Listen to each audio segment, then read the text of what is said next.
Chandler, I think you had. I was going to talk about Bassnectar. Bassnectar, another artist coming to Bonnaroo.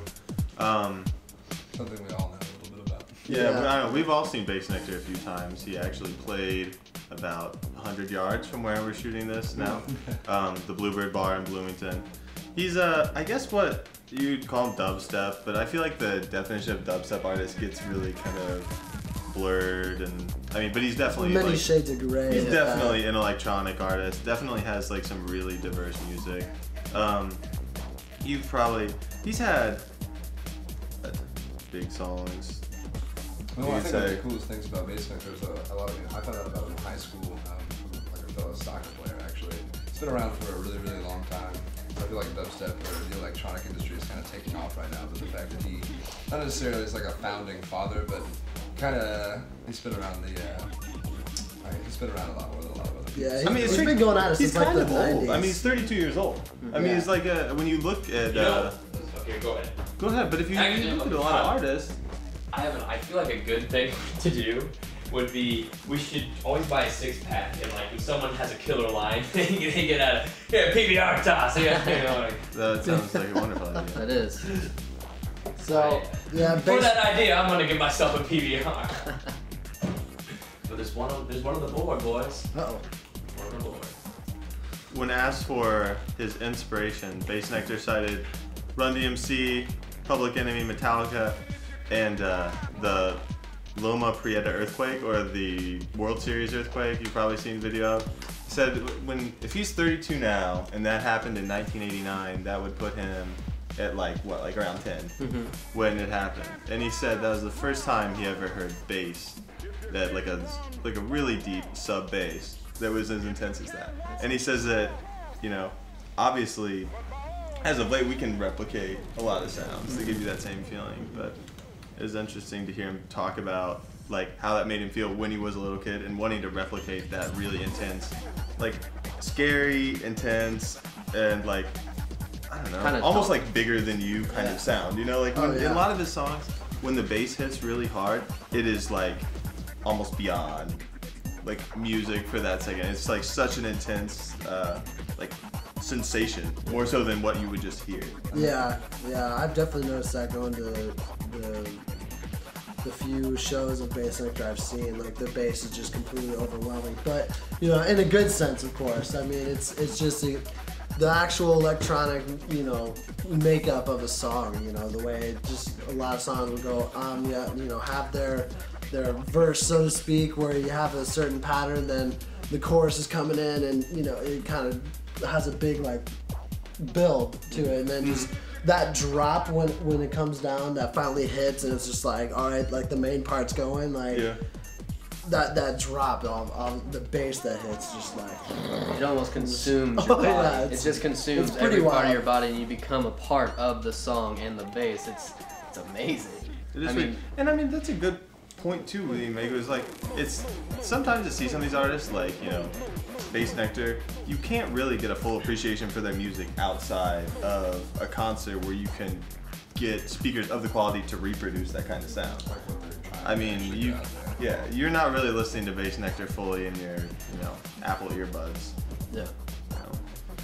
Definitely not. It's something that needs to be blared to the point where you can feel. Your body needs to be like. It's a full Bassnectar's a full body experience. Your bones need to be shaken. What is that thoroughly. quote he had? Brad, do you remember that quote? You sent it to me when he was releasing his Wild Style. It was like this really descriptive quote. This will be the craziest compilation of. Are you talking about the one? He had this quote that was like sounds that he was gonna have on this new album. It's gonna be like the most bonkers set of music he's ever created. But he said something too about like designed to every note is designed to provoke the optimal response for like the feeling that you feel and like what you hear and like the way you feel about the song. Bringing up that point, I think one of the first things that really caught my attention by him is I don't want to make any judgments, but I guess a lot of people really think of Molly, a lot of crazy aspects go into raving. And so you look at Lauren Ashton, he's got some of the craziest hair I've ever seen in my life. It's like 20 inches long. He kind of looks like maybe, he's smoked some weed in his day or done some crazy things. But watching an interview when I was in high school about this extremely, extremely well educated on making electronic music. He went to like UC Santa Barbara or something like that, and studied electrical, like engineering, electrical sound. And I mean, I don't know, I just feel like that really makes his music that much more interesting and that much. It is. It's so interesting. Than other people that I've And heard. he doesn't do drugs, does he? No, he's actually not necessarily anti-drug. He doesn't. I saw a blog about it where he commented on his website, and he's not necessarily anti-drug in the way of telling you how to live your life, but he says be responsible, be smart.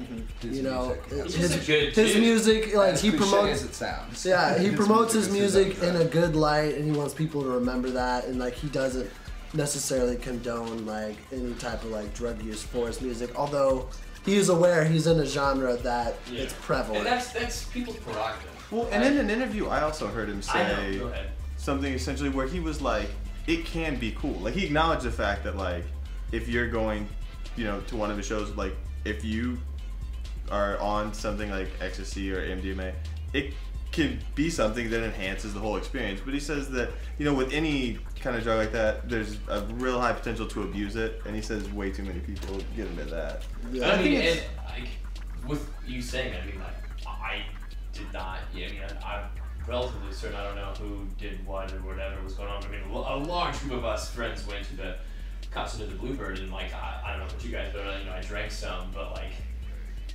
it was a fucking experience, Yeah. I mean, just like, it's something that like, really gets you going. Yeah. And like, I mean, I feel like it's not very often that you hear something and it's like, fuck, like to the point, it really releases your inhibitions, especially in the live. I mean, live music's always done that for me, just set me up. Like, I actually never drank or, did any kind of, I guess, concert-related Activities, yeah. With any concert, up until like maybe a year or so ago, like I got such a high off just like actual live music and being that in your face. And, and I mean, you definitely get that experience with Bassnectar, no matter what state of mind you're gonna be in. Yeah. like you can't help not to have an experience like that. The music's so, bigger than you, as you described it. Along those lines, it's all about the music. It's bigger than you. It's all about the music. You mentioned that when all of our group of friends went to see Bassnectar at the Bluebird in October this last year, we all came together. We all went to the venue to go and be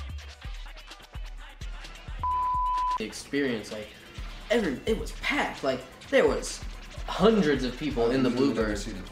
No, it's never been that packed. Like they had to have been over capacity, and we just, instead of worrying about who we were with, we didn't care who we were with because everyone was on the same. Everybody was there for the music, and the music consumed everyone. I can say one of the most, I don't know, not necessarily enlightening, but like moving things that I saw and felt was while we were there, like seeing, there was like 4 or 5 girls that I know are in Tridel. I mean, like pretty sissy sorority girls.